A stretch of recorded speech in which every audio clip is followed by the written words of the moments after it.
Tollywood heroine Samantha Naga Chaitanya అధికారంగా divorce తీసుకుని దాదాపు 3 ఏళ్లు దగ్గరికి వస్తుంది. చైతు కన్నా సమంతే సోషల్ మీడియాలో దారుణంగా ట్రోల్ కి గురైంది. ఈ పుకార్లపై చైతన్య సైలెన్స్ వహించగా, సామ్ మాత్రం పరోక్షంగా పలు ఇంటర్వ్యూలలో చైతన్యపై ఉన్న కోపాన్ని వెళ్లగక్కే ప్రయత్నం చేసింది.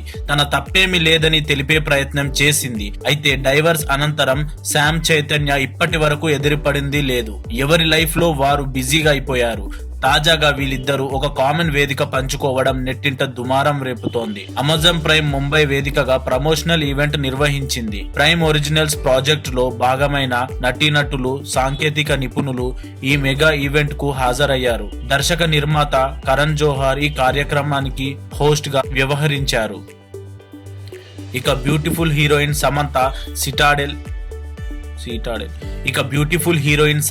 సీటాడెల్ వెబ్ సిరీస్ లో నటిస్తున్న సంగతి తెలిసిందే. కాగా ఈ సిరీస్ డైరెక్టర్స్ గా రాజ్ అండ్ డీకే, హీరో వరుణ్ ధవన్, సమంతలను కరణ్ జోహార్ వేదికపైకి ఆహ్వానించారు. సీటాడెల్ ఇండియన్ వర్షన్ గా ఈ సిరీస్ తెరకెక్కగా హనీ బనీ అని టైటిల్ ఖరారు చేశారు. పోస్ట్ ప్రొడక్షన్ చివరి దశలో ఉండగా హనీ బనీ స్ట్రీమింగ్ అవ్వనుంది. అలాగే దూత టైటిల్ తో నాగ చైతన్య క్రైమ్ థ్రిల్లర్ చేశారు. విక్రమ్ కే కుమార్ దర్శకత్వం వహించిన ఈ వెబ్ సిరీస్ గత సంవత్సరం విడుదలై భారీ సక్సెస్ అందుకున్న విషయం తెలిసిందే. అయితే ఈ క్రమంలో అమెజాన్ ప్రైమ్ ఈవెంట్ కు చైతుకి ఆహ్వానం అందింది. ఈవెంట్ లో నాగ చైతన్య మాట్లాడడం జరిగింది. ఆ విధంగా Samantha, Naga Chaitanya prime promotional events లో భాగమయ్యారు. దీనికి సంబంధించిన ఫోటోలు, వీడియోలు నెట్టింట వైరల్ గా మారింది. ఫ్యాన్స్ ఫుల్ ఖుషి అవుతున్నారు. సోషల్ మీడియాలో వచ్చే వార్తలకు ఈ సంఘటన మరింత బలాన్ని చేకూరుస్తుంది. మొన్న సామ్ పరోక్షంగా చైతుకు సారీ చెప్పింది.